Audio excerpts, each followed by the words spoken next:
Deuxième chapitre. Aperçu de la Bhagavad Gita. Sanjaya dit, voyant la profonde tristesse et la grande compassion d'Arjuna, dont les yeux sont baignés de larmes, Madhusudana, Krishna s'adresse à lui. La personne suprême, Bhagavan, dit, ô Arjuna, comment une telle souillure a-t-elle pu s'emparer de toi? Ces plaintes dégradantes sont tout à fait indignes d'un homme éveillé aux valeurs de la vie. Par elles, on n'atteint pas les planètes supérieures, mais on gagne l'opprobre. Ne cède pas à une faiblesse aussi mesquine et avilissante, ô fils de Pritha, et qui ne te sied guère. Chasse-la de ton cœur et relève-toi, ô vainqueur des ennemis. Arjuna dit, ô vainqueur de Madhu, comment pourrais-je, au cours de la bataille, repousser de mes flèches des hommes tels que Bhishma et Drona, dignes de ma vénération? Plutôt mendier que jouir des plaisirs de ce monde, s'il faut tuer de si nobles âmes. Même Cupide, ils sont encore mes maîtres.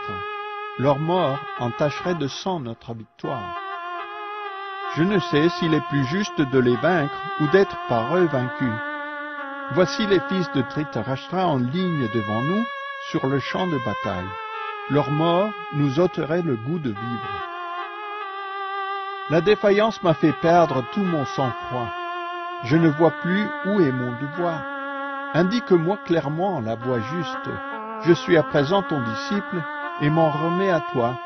Éclaire-moi, je t'en prie. Ce qui pourrait chasser la douleur qui m'accable, je ne le vois pas. Nul apaisement pour moi, même si, tel un déva dans le ciel, je régnais ici-bas sur un royaume sans pareil. Sanjaya dit, ayant ainsi dévoilé ses pensées, Arjuna, vainqueur des ennemis, dit à Krishna, ô Govinda, je ne combattrai pas, puis se tait. Ô descendant de Bharata, Krishna, souriant, s'adresse alors, entre les deux armées, au malheureux Arjuna. Le Seigneur bienheureux dit, bien que tu tiennes de savants discours, tu t'affliges sans raison. Ni les vivants, ni les morts, le sage ne les pleure. Jamais ne fut le temps où nous n'existions, moi, toi et tous ces rois, et jamais aucun de nous ne cessera d'être. À l'instant de la mort, l'âme prend un nouveau corps, aussi naturellement qu'elle est passée dans le précédent, de l'enfance à la jeunesse, puis à la vieillesse. Ce changement ne trouble pas qui a conscience de sa nature spirituelle. Éphémères, joies et peines, comme étés et hivers, vont et viennent aux fils de Kunti. Elles ne sont dues qu'à la rencontre des sens avec la matière aux descendants de Bharata, et il faut apprendre à les tolérer sans en être affecté. Au meilleur des hommes, Arjuna, celui que n'affectent ni les joies ni les peines, qui en toutes circonstances demeure serein et résolu, celui-là est digne de la libération.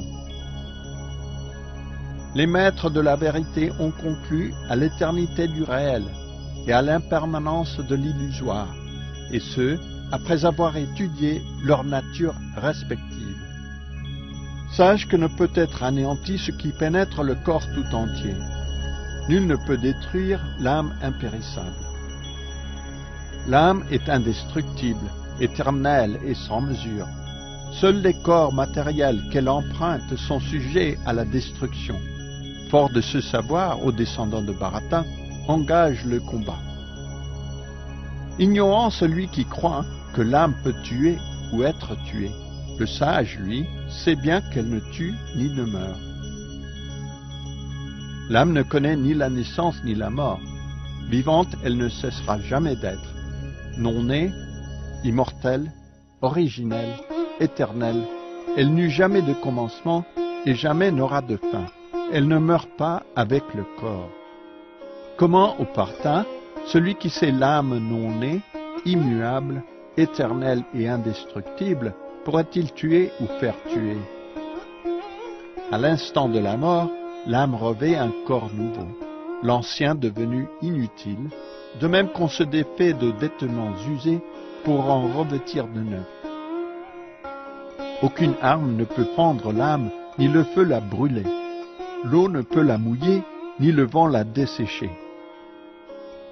L'âme est indivisible et insoluble. Le feu ne l'atteint pas. Elle ne peut être desséchée. Elle est immortelle et éternelle, omniprésente, inaltérable et fixe.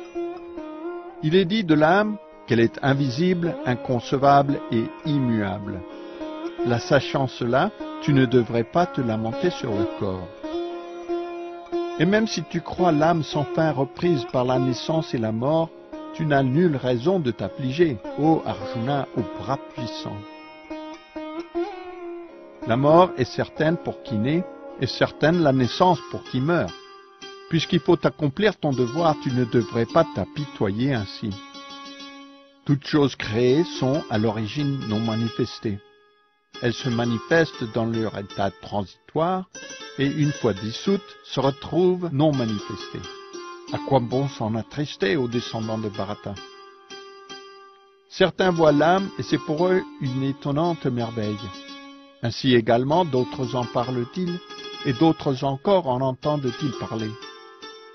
Il en est cependant qui, même après en avoir entendu parler, ne peuvent la concevoir. Celui qui siège dans le corps aux descendants de Bharata est éternel. Il ne peut jamais être tué. Tu n'as donc à pleurer personne. Tu connais de plus tes devoirs de kshatriya. Ils t'enjoignent de combattre selon les principes de la religion. Tu ne peux donc hésiter. Heureux les kshatriyas à qui s'offre ainsi l'occasion de combattre au Partha, car alors s'ouvre pour eux la porte des planètes de délices. Mais si tu refuses de livrer ce juste combat, certes tu pécheras pour avoir manqué au devoir et perdras ainsi ton renom de guerrier. Les hommes à jamais parleront de ton infamie, et pour qui a connu les honneurs, la disgrâce est pire que la mort. Les grands généraux qui estimèrent haut ton nom et ta gloire croiront que la peur seule t'a fait quitter le champ de bataille et te jugeront lâche. Tes ennemis te couvriront de propos outrageants et railleront ta vaillance. Quoi de plus pénible pour toi? Si tu meurs en combattant, tu atteindras les planètes de délices. Vainqueur, tu jouiras du royaume de la terre. Lève-toi donc ô fils de Kunti et combat fermement. Combat par devoir, sans compter tes joies ni tes peines, la perte ni le gain, la victoire ni la défaite. Ainsi, jamais tu n'encourras le péché. Tu as reçu de moi jusqu'ici la connaissance analytique de la philosophie du Sankhya. Reçois maintenant la connaissance du yoga qui permet d'agir sans être lié à ses actes. Quand cette intelligence te guidera, ô fils de Pritha, tu pourras briser les chaînes du karma. À qui marche sur cette voie, aucun effort n'est vain. Nul bienfait acquis n'est jamais perdu. Le moindre pas nous y libère de la plus redoutable crainte. Qui marche sur cette voie est résolu dans son effort et poursuit un unique but. Par contre, ô fils aimé des Kourous, l'intelligence de celui qui manque cette fermeté se perd en mains sentiers obliques. L'homme peu averti s'attache au langage fleuri des Védas, qui enseignent diverses pratiques pour atteindre les planètes de délices, renaître favorablement, gagner la puissance et d'autres bienfaits. Enflammé de désir pour les joies d'une vie opulente, il ne voit pas au-delà.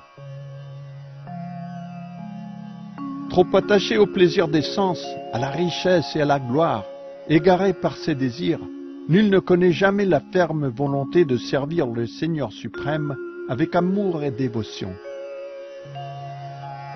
Dépasse, ô Arjuna, les trois gunas, ces influences de la nature matérielle qui des Védas font l'objet premier. Libère-toi de la dualité, abandonne tout désir de possession et de paix matérielle. Sois fermement uni au suprême. Car, de même qu'une grande nappe d'eau remplit d'un coup toutes les fonctions du puits, celui qui connaît le but ultime des Védas recueille par là même tous les bienfaits qu'il procure. Tu as le droit de remplir les devoirs qui t'échoient, mais pas de jouir du fruit de tes actes. Jamais ne crois être la cause des suites de l'action et, à aucun moment, ne cherche à fuir ton devoir. Sois ferme dans le yoga ou Arjuna. Fais ton devoir sans être lié ni par le succès ni par l'échec. Cette égalité d'âme, on l'appelle yoga. Libère-toi, ô Dhananjaya, de tout acte matériel par le service de dévotion. Absorbe-toi en lui. Avares ceux qui aspirent aux fruits de leurs actes. Le service de dévotion peut, dans cette vie, libérer qui s'y engage des suites de l'action, bonnes ou mauvaises. Et force-toi donc, ô Arjuna, d'atteindre à l'art d'agir, au yoga. Absorbé dans le service de dévotion, le sage prend refuge en le Seigneur et renonçant en ce monde aux fruits de ses actes, s'affranchit du cycle des morts et des renaissances. Il parvient ainsi à l'état qui est par-delà de la souffrance. Quand ton intelligence aura traversé la forêt touffue de l'illusion, tout ce que tu as entendu, tout ce que tu pourrais encore entendre, te sera indifférent. Quand ton mental ne se laissera plus distraire par le langage fleuri des Védas, quand il sera tout absorbé dans la réalisation spirituelle, alors tu seras en union avec l'être divin. Arjuna dit, à quoi reconnaître celui qui baigne ainsi dans la transcendance? Comment parle-t-il et avec quels mots?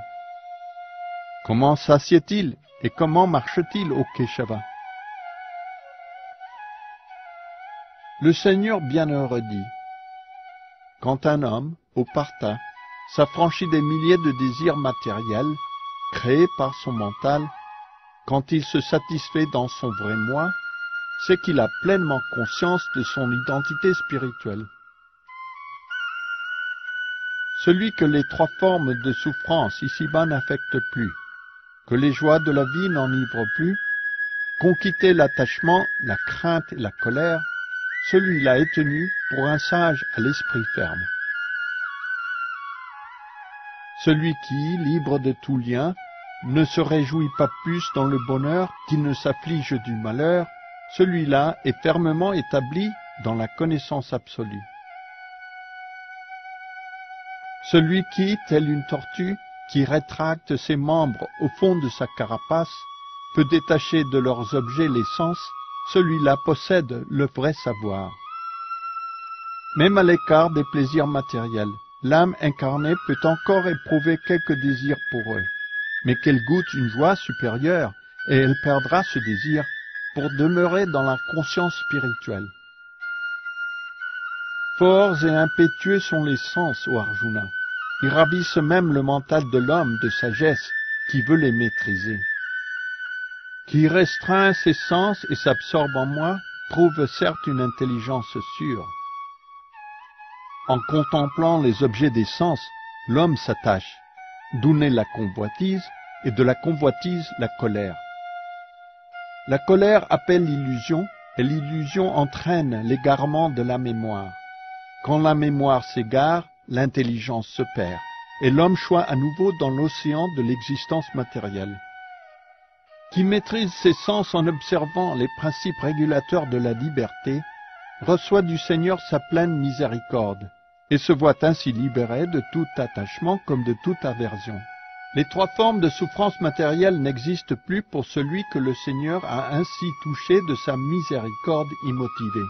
Devenu serein, son intelligence ne tarde pas à s'affermir. L'être, inconscient de son identité spirituelle, ne peut ni maîtriser son mental, ni affermir son intelligence. Comment, dès lors, connaîtrait-il la sérénité, et comment sans elle pourrait-il goûter au bonheur? Comme un vent violent balaie sur l'eau une nacelle, il suffit que l'un des sens entraîne le mental pour que l'intelligence soit emportée. Aussi, ô Arjuna, au bras puissant, celui qui détourne ses sens de leurs objets, possède-t-il une intelligence sûre? Ce qui est nuit pour tous les êtres devient pour l'homme qui a maîtrisé les sens le temps de l'éveil. Ce qui pour tous est le temps de l'éveil est la nuit pour le sage recueilli. Celui qui reste inébranlable malgré le flot incessant des désirs, comme l'océan demeure immuable malgré les 1000 fleuves qui s'y jettent, peut seul trouver la sérénité, mais certes pas celui qui cherche à satisfaire ses désirs. Celui que les plaisirs matériels n'attirent plus, qui n'est plus esclave de ses désirs, qui a rejeté tout esprit de possession et qui s'est libéré du faux ego, peut seul connaître la sérénité parfaite. Tels sont les modes de la spiritualité, ô fils de Pritha, qui s'y établit, fût-ce à l'instant de la mort, sort de sa confusion, et le royaume de Dieu s'ouvre pour lui.